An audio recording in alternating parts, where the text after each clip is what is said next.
मित्रांनो, मराठी सिनेमामध्ये सुद्धा रोज असं काही नवनवीन प्रयोग तुम्हाला बघायला मिळत आहे.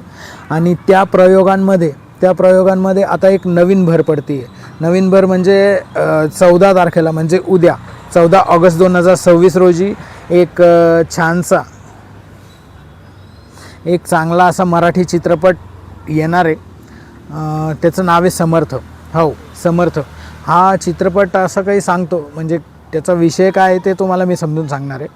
हा चित्रपट आजच्या युगामध्ये, आजच्या धावपळीच्या युगामध्ये परमेश्वराशी असलेली भक्ती आणि त्याचं साधर्म्य आणि त्या भक्तीचं कसं स्वभावामध्ये कसं रूपांतरण होतं हे समजून सांगितलं आहे. आणि ती भक्ती आजकालच्या युगातसुद्धा टिकते का नाही टिकत, किंवा त्यांना काय त्याचे प्रॉब्लेम्स येतात त्यांच्या परिवारामध्ये, ते समजून सांगितलं आहे.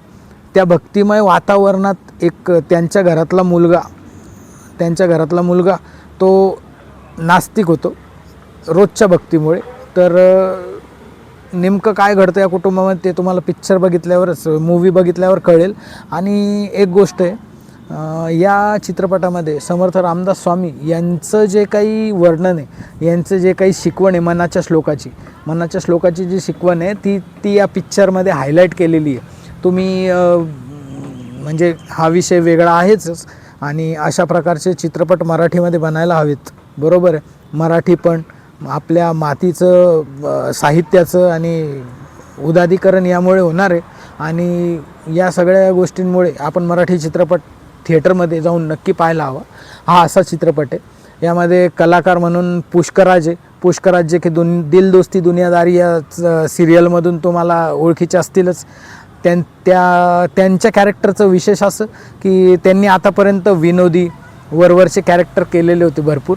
तसं त्यांच्या अभिनयात काही कमतरता आहे असं नाही, पण विनोदी असे कॅरेक्टर करणाऱ्या त्यांना असं धीरगंभीर भूमिकामध्ये पाहताना पहिल्यांदाच तुम्हाला चांगलं योग्य वाटेल. आणि बघूया त्यांनी केलेल्या या भूमिकेला कितीसा न्याय त्यांनी दिला आहे ते तुम्हाला कळेल. तर 14 ऑगस्ट रोजी हा चित्रपट पहा. त्यामध्ये त्यांच्या सोबतीला शर्वरी जेमिनीस या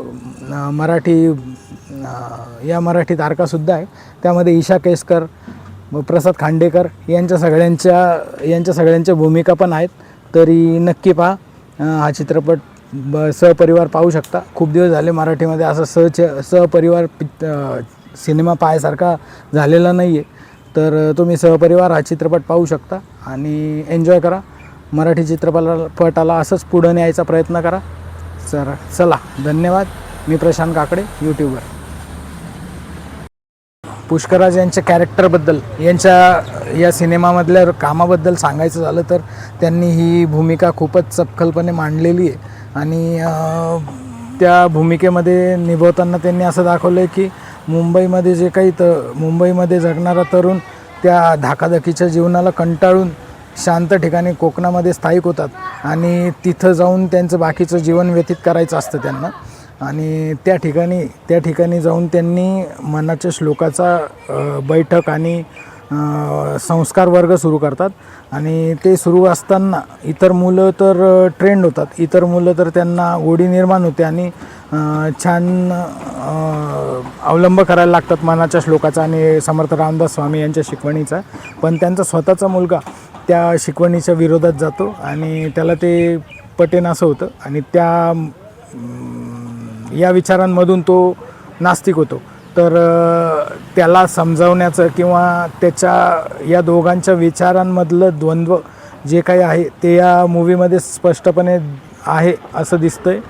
तर हा नक्कीच एक नवीन अनुभव असेल आणि बघा हा चित्रपट थिएटरमध्ये जाऊन नक्की बघा. आणि त्याने आपल्या म्हणजे मनाला जे काही फायदा होणार आहे आणि आपण काय शिकताल या मूवीमधून हे तुम्ही बाकी अशा चांगल्या मूवीजसाठी आणि त्यांच्या रिव्ह्यूजसाठी आणि पॉझिटिव्ह गोष्टी ऐकण्यासाठी माझ्या चॅनलला फॉलो करा, सबस्क्राईब करा आणि शेअर तर नक्की करा. चला, मी प्रशांत काकडे, यूट्यूबर. बाय.